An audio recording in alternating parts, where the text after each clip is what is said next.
Baik, selamat malam Pak. Selamat malam, Bu Damai. Iya, di sini tujuan saya mendatangi Bapak ingin mewawancarai Bapak mengenai tentang pengambilan keputusan yang telah Bapak lakukan selama ini di sekolah.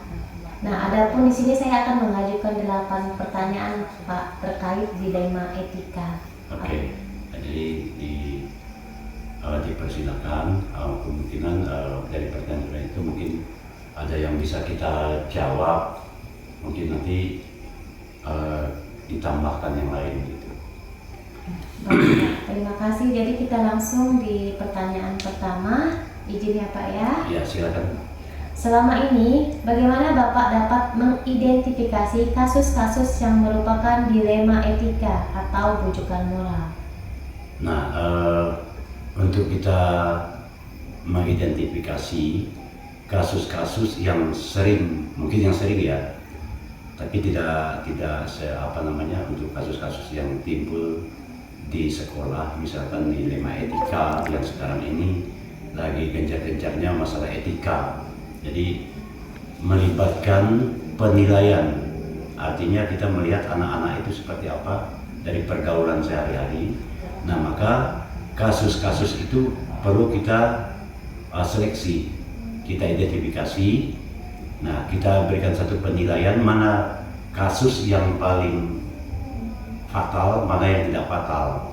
Nah, jadi biasanya di situ kalau kita lihat bahwa dilema etika ini biasanya melibatkan penilaian apakah situasi memaksa seseorang atau memaksa kita untuk membuat satu tindakan.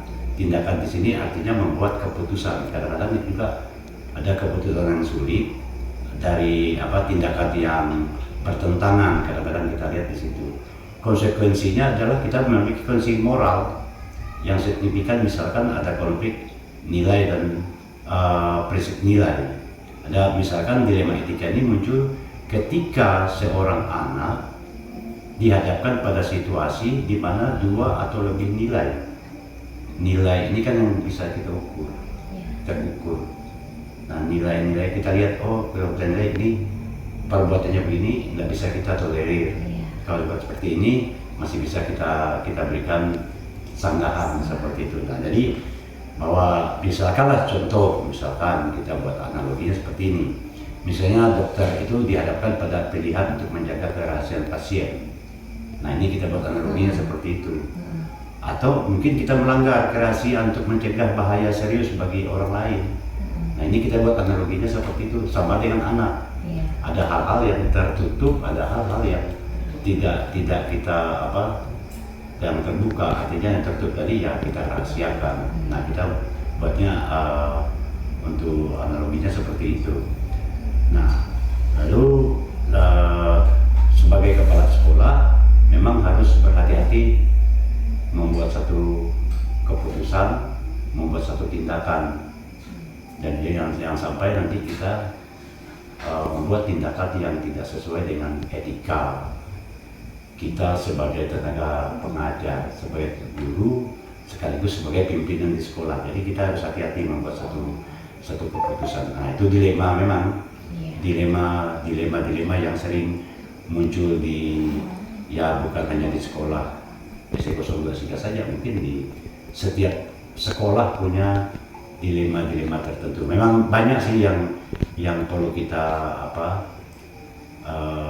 sampaikan. Kasus-kasus yang seperti itu, tapi kita di sekolah kita tidak ada kasus itu, ya boleh katakan tidak sering muncul. Paling kalau di sebatas anak nakal seperti biasa. Saya kira begitu untuk jawaban pertanyaan tadi. Baik, kita lanjut ke pertanyaan kedua. Selama ini, bagaimana Bapak menjalankan pengambilan keputusan di sekolah, terutama untuk kasus-kasus di mana ada 2 kepentingan yang sama-sama benar atau sama-sama mengandung nilai kebajikan? Ya, jadi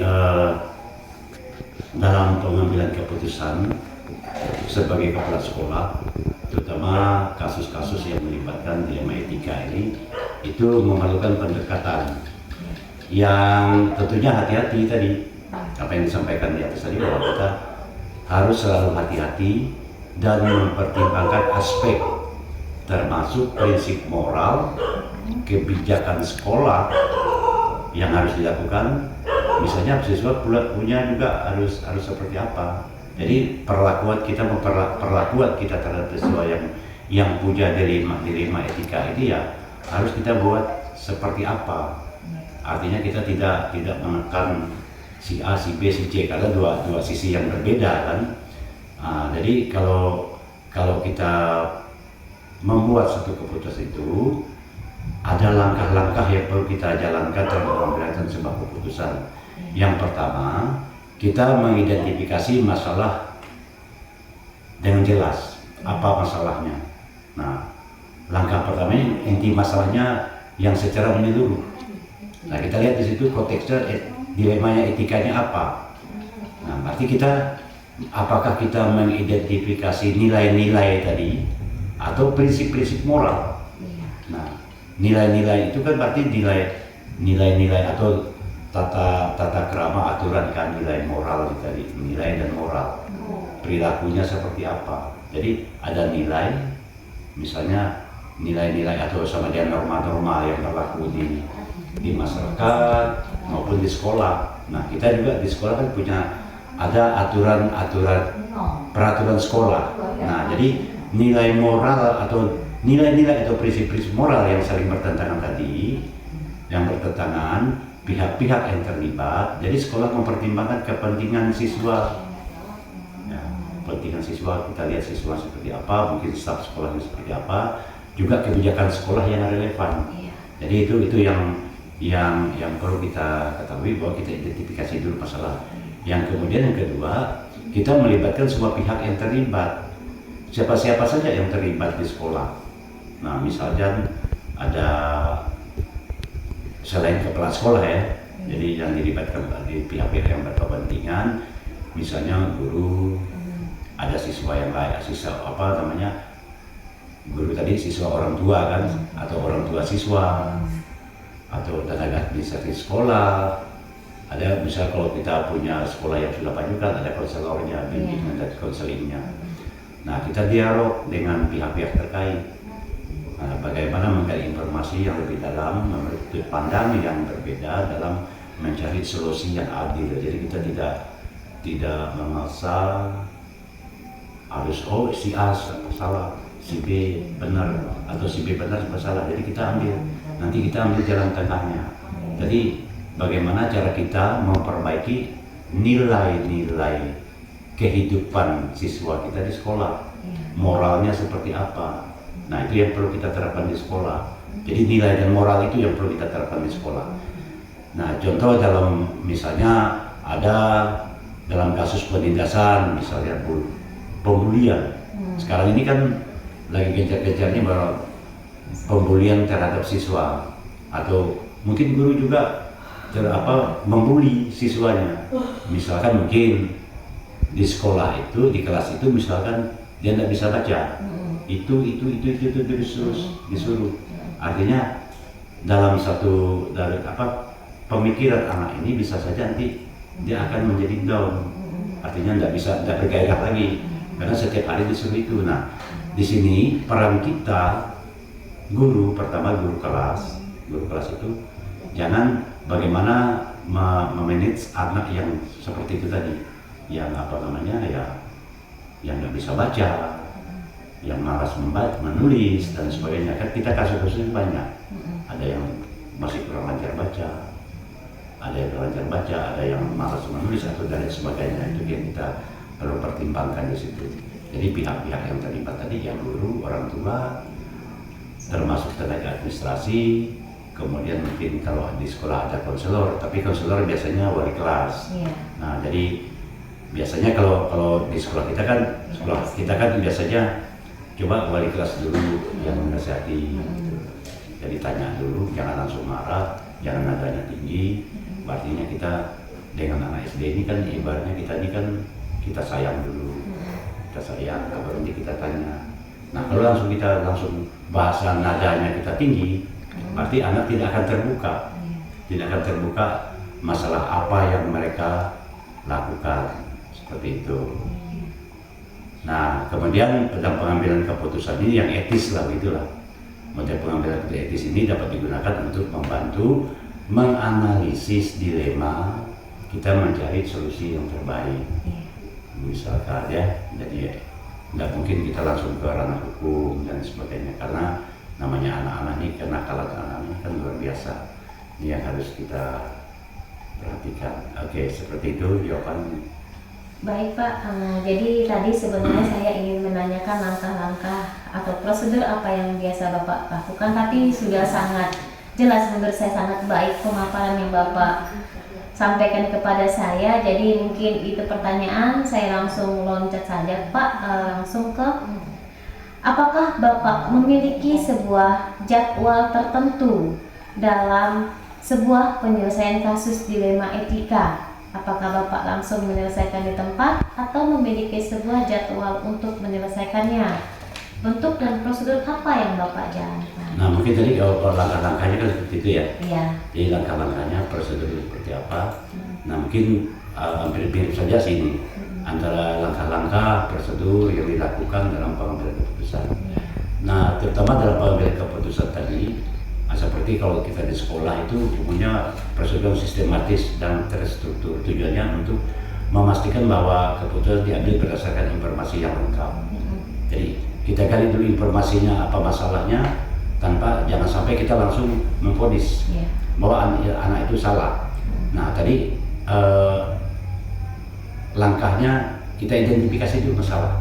Walaupun tadi sudah kita jelaskan di atas juga masalah yang harus diselesaikan, mencakup mengenai situasi dilema yang terjadi, penyebab masalahnya apa, siapa saja yang mempengaruhi masalah itu, kan kita cari siapa-siapa orangnya. Nah, misalnya kalau kita kan langsung tanya dengan siswa, kan nggak mungkin, kamu nggak bisa. Kan kita tanya dulu dengan menggunakan bahasa kata tanya. Nah, apa masalah utama yang dihadapi oleh siswa tadi, apa masalahnya sehingga bisa seperti itu. Nah, kita cari apa penyebabnya, ya kan, siapa-siapa saja yang terlibat. Nah, itu tanya, ini nanti baru kita gali siapa-siapa yang terlibat. Nah, baru kita setelah mendeteksi masalah itu kumpulkan informasi yang relevan. Kita kumpulkan informasi. Yang ketiganya kita analisis, ya. Kita analisis dalam arti supaya kita tidak mengambil keputusan tadi ya tidak adil. Nah, kita analisis masalah. Baru kita cari identifikasi alternatif solusinya bagaimana. Ditanya apa opsinya, solusinya seperti apa, kekurangannya apa, ya. Nah, mungkin di sini kita memberikan dukungan tambahan melalui bimbingan belajar. Misalkan bimbingan melibatkan orang tua yang lebih efektif, dan dalam mungkin mengadakan program tutor sebaya mungkin saja kalau misalnya masalah belajar di kelas. Nah, ini yang kadang-kadang sering muncul di sekolah kan seperti itu. Nah, kemudian tadi solusi terbaiknya, rencana implementasinya seperti apa. Nah, implementasi rinci menjalankan solusi yang dipilih untuk mencakup implementasi tadi jadi kita lakukan rencana implementasi yang rinci untuk menjalankan solusi yang akan kita pilih. Apakah pakai jadwal?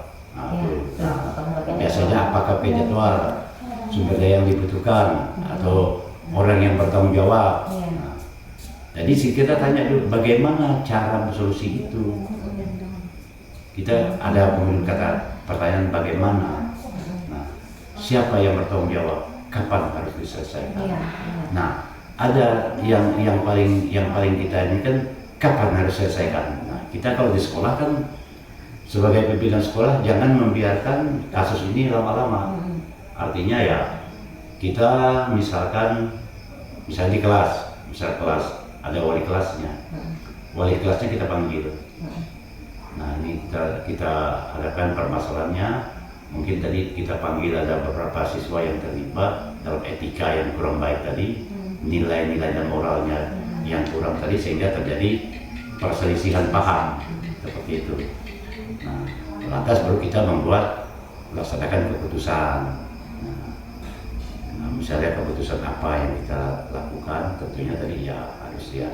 Kalau memang kita tidak, kalau namanya di SD ini anak-anak itu nggak bisa kita bilang oh kamu salah. Tapi paling tidak kita ya, misalnya setiap guru kelas atau guru mata pelajaran atau apapun, kalau menemukan hal-hal yang demikian, jadi harus langsung ditanggapi oleh guru. Kecuali nanti misalkan susah kita menentukan siapa yang salah. Kita kan bukan cari siapa salahnya, tapi kita mencari bagaimana penyelesaian masalahnya agar tidak terjadi lagi besok atau lusanya dan seterusnya seperti itu. Itu yang kita harapkan. Ya. Jadi saya kira kalau prosedurnya ya, nah sekarang kita lihat prosedur tadi. Apa ya prosedurnya? Pertama identifikasi masalah. Yang kedua informasi, kita kumpulkan informasi. Yang ketiga kita analisis masalah. Kemudian baru kita buat identifikasi alternatif atau solusi untuk penyelesaian masalah tadi. Kemudian kita evaluasi dari keputusan tadi. Nah, pilihlah salah satu yang terbaik lah, solusi yang terbaik, efektif dan realistis seperti itu. Kemudian rencana implementasinya, ada langkah-langkahnya dalam pelaksanaannya. Saya kira itu yang dapat saya sampaikan untuk prosedurnya ya Pak. Ya, Iya baik. Prosedurnya sangat lengkap dan terperinci. Itu merupakan sebuah motivasi untuk saya ke depan. Manakala nanti suatu saat saya menjadi kepala sekolah bisa membuat keputusan yang benar dan tidak merugikan pihak manapun. Selanjutnya Pak, adakah seseorang atau faktor-faktor apa yang selama ini mempermudah atau membantu Bapak dalam pengambilan keputusan dalam kasus-kasus dilema etika? Ya, terima kasih atas pertanyaannya.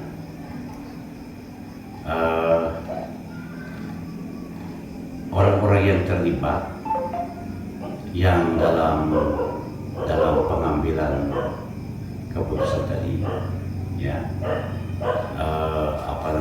kita harus melibatkan seluruh anggota, artinya personil sekolah. Tidak bisa juga kita harus membuat, misalkanlah mantan-mantan kita sebagai kepala sekolah, kita membuat keputusan sendiri. Nah, itu tidak baik, bahwa sekolah itu kan tim. Jadi sekolah itu bisa maju, sekolah itu bisa dihargai ketika tim di sekolah itu berjalan dengan baik. Nah, kalau misalkan kita dalam menyampaikan hal-hal yang berhubungan dengan keterlibatan dalam pengambilan keputusan tadi, artinya guru, terutama wali kelas dulu, biasanya kan yang muncul itu kan dari wali kelas. Misalkan Pak, tadi ada kasus di kelas saya seperti ini anaknya. Nah, ini bagaimana, apakah kita selesaikan hari ini atau bagaimana? Nah, kalau hal-hal yang seperti itu biasanya kita jangan tunggu lama-lama. Artinya kita ya apa yang kita sampaikan tadi ya kita identifikasi masalahnya apa. Nah, jadi yang terlibat, tapi yang pertamanya sih biasanya wali kelas dulu. Nah, kalau ada ke guru mata pelajaran dulu. Guru mata pelajaran. Nah, boleh saja nanti untuk membantu dan setelah itu guru mata pelajaran atau wali kelas dan kepala sekolah. Nah, kalau misalkan komite ada ya komite, tapi itu yang paling rumit kan. Orang tua siswa ini kalau sepanjang masih bisa kita atasi, ya kita atasi, jangan sampai melibatkan orang tua. Kadang-kadang kalau dikasih tahu dari orang tuanya lebih parah lagi untuk marahkan anaknya kan. Kita takutnya di situ. Artinya bukan menutupi kesalahan aja pada hari itu, tetapi pada saat nanti ada saatnya ketika kita orang tuanya ini sangat perlu kita panggil orang tuanya, kita berikan masukan terhadap orang tua bahwa anak ini pernah bermasalah begini, kita sampaikan ya orang tua yang bersangkutan, bukan hanya kita saja yang mengkonsumsinya, tapi orang tua juga perlu tahu. Tapi pada hari itu jangan kita panggil dulu. Ibaratnya kita redakan dulu masalah ini. Nah seperti itu. Baik, berarti dalam pengambilan keputusan dilihat urgensi dari dilema yang dihadapi peserta didik tersebut. Tidak terasa kita sudah di penghujung pertanyaannya Pak ya. Terakhir saya ingin bertanya, dari semua hal yang telah disampaikan, pembelajaran apa yang dapat Bapak petik dari pengalaman Bapak dalam pengambilan keputusan dilema etika? Nah, jadi dalam pengalaman keputusan dilema etika ini, ya, saya sebagai kepala sekolah itu mungkin ya perlu banyak hal yang perlu kita perhatikan. Memang sebagai pemimpin itu tidak semudah apa yang orang bayangkan. Kepala sekolah, ya mungkin ya semuanya bertumpu kepada kepala sekolah. Maju mundurnya sekolah tergantung kepala sekolah. Kepala sekolah ini bisa dikatakan baik apabila didukung oleh guru, stakeholder yang ada, misalkan dengan pemerintah, dengan dinas pendidikan, dengan guru-guru. Tapi yang paling utama di situ adalah dengan guru, karena itu satu tim. Jadi ada guru. Nah walaupun di sekolah itu di SD kan tidak ada kepala sekolah, hanya guru, wali kelas, wali mata pelajaran. Nah jadi memang sebagai pimpinan sekolah itu memang banyak hal yang harus kita pikirkan dalam pembuatan, apakah membuatkan keputusan seperti tadi, ya tentang proses pembelajaran, ya. Jadi dari pengalaman keputusan dilema etika ini, sekolah dapat memetik banyak pembelajaran seperti pentingnya keseimbangan antara aturan dan kebijakan. Ya. Jadi di situ adanya keseimbangan antara aturan dan kebijakan, aturan-aturan yang sudah kita buat, memahami perspektif dari semua pihak. Ya, jadi menjaga transparansi, ya, serta mempertimbangkan dampak jangka panjang, dampak jangka pendek, mungkin dampak jangka menengahnya. Nah, jadi itu yang perlu kita perhatikan dalam pengambilan keputusan ini. Jadi selain itu juga fleksibel, kita berkolaborasi lah ya. Berkolaborasi dengan siapa? Dengan guru, wali kelas, semua yang terlibat dalam tim di suatu lembaga itu tadi. Nah, jadi kita harus komitmen ya terhadap, misalnya komitmen dalam tentang tugas-tugas kita. Komitmen kita apa? Sebagai guru masuk kelas menyampaikan materi sesuai apa yang sudah kita rencanakan, seperti itu. Nah, pembelajaran berkelanjutan ada hal-hal yang penting dalam memimpin dengan etika lingkungan sekolah. Jadi etika lingkungan sekolah itu juga perlu kita jaga. Maka guru-guru kan dituntut berpakaian rapi, sopan, ya kan, menyapa anak sebelum anak menyapa kita, biar kita dulu yang menyapa anak, biar kita memberikan keteladanan, memberikan contoh. Jadi jangan tunggu siswa yang menyapa kita sebagai guru atau sebagai kepala sekolah, tapi kita kan enggak mahal. Misalnya kita selamat pagi anak-anak, selamat pagi, atau kadang-kadang anak-anak selamat pagi Pak, ya selamat pagi, jangan enggak dijawab. Nah itu kan kita membudayakan etika tadi. Nah jangan sampai misalkan kita pulang sekolah bersalaman dengan kawan sebaya, guru-guru juga kan seperti itu. Nah jadi pengalaman ini ya, tentunya membuat kita ini sebagai pimpinan itu jangan kita jadi musuh guru. Kan biasanya antara guru dan kepala sekolah tidak sinkron kalau bahasa orang sekarang. Iya, benar. Jadi kepala sekolah ya tinggal kepala sekolah, kebijakan apapun hanya tinggal kepala sekolah. Nah, kebijakan yang kita buat itu harus kita sosialisasikan, kita sampaikan dulu. Ini kalau saya kebijakan seperti ini, bagaimana menurut Bapak dan Ibu? Nah, kita lempar dulu, rembukan bersama Bapak. Mungkin ya kita sebagai pimpinan jangan juga harus diktator. Iya. Misalnya misal sebagai kepala sekolah, oh ini keputusan saya kepala sekolah, nggak bisa. Ya. Artinya kita udah bertolak belakang antara kepala sekolah dengan guru-guru. Nah, sekolah itu bisa maju apabila guru dan kepala sekolah artinya kerjasama yang baik. Ya. Jadi saya kira itu Iya. kesimpulan terakhir dari pertanyaan Bu Damai.